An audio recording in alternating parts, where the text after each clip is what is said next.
Guys, nakabili din tayo ng fancy mice. Papadamihin po natin sila. Mice yan guys, hindi sila rats. Ayan, pares yan sila. Pero makabuntis na to. Ang ganda nito. Ito yung mga gusto ko eh, yung mga fancy mice talaga. Ayan, breeder na po sila guys. Ang ganda oh. Thank you so much Ate Jen sa mga alaga ko ngayon. Dadagdagan na naman yung aking mga alaga. Kaya thank you talaga ng madami. Ang ganda oh.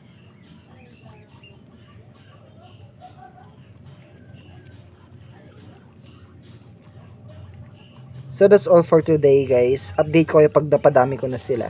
Bye bye. Thanks for watching. Ayan, sabihin nyo thank you. Bye bye.